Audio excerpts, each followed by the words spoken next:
qu'ils avaient choisi. Ce que vous dites Ah est non, totalement c'est faux. absolument pas Et faux. les bacheliers pro, non, c'est faux ce que vous dites. Les Et c'est bacheliers une pro, sélection y compris plus affectés. à l'entrée à l'université. Si vous m'interrompez, je ne peux pas vous Ben parler, oui, ça n'est pas la je peine peux de pas faire vous un laisser dialogue. dire des choses qui Non, sont pas madame, vraies. ce que vous dites, d'abord, c'est ce que vous dites qui est faux. Et deuxièmement, si vous ne me laissez pas parler, c'est pas la peine qu'on se parle. Donc, premièrement, plus de bacheliers ont été affectés, c'est 30 000 de plus d'une année sur l'autre. Deuxièmement, vous avez des bacheliers pro en plus grand nombre dans les BTS. Or, c'est là qu'ils réussissent plus qu'à l'université.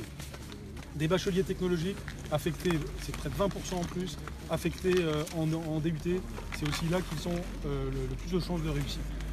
Des mesures sociales pour arriver à ce qu'il y ait plus de boursiers en classe prépa, plus aussi d'académies limitrophes des grandes villes qui réussissent à avoir leurs élèves dans les universités des grandes villes quand c'est ce qu'ils souhaitent.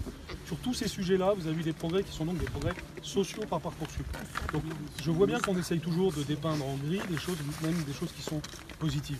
Et en avoir fini avec le tirage au sort, avoir permis que les élèves... Vous savez qui sont les meilleurs ambassadeurs de Parcoursup aujourd'hui? C'est tout simplement les étudiants de première année. Et c'est demander les témoignages des professeurs de l'enseignement supérieur sur ce qu'ils voient dans leurs amphis en première année aujourd'hui. Un progrès très net de l'état d'esprit et tout simplement du bonheur d'être là parce qu'ils savent pourquoi ils sont là.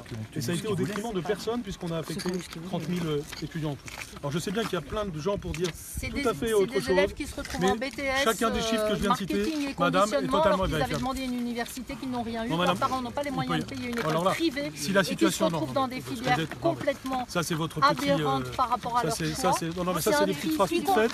C'est des petites phrases toutes faites, madame. La réalité, bien sûr, vous pourrez toujours me citer un cas qui ne va pas, c'est tout à fait possible. La question, c'est pas la situation, c'est est-ce qu'on est en progrès ou est-ce qu'on est en régression? Eh bien, ce que je vous affirme avec des chiffres que tout un chacun peut vérifier, c'est qu'on est en progrès. Voilà, je vous remercie. Monsieur, moi je suis signé à la Cour, monsieur le ministre, excusez-moi. Par rapport aux moyens de l'éducation nationale. Très bien.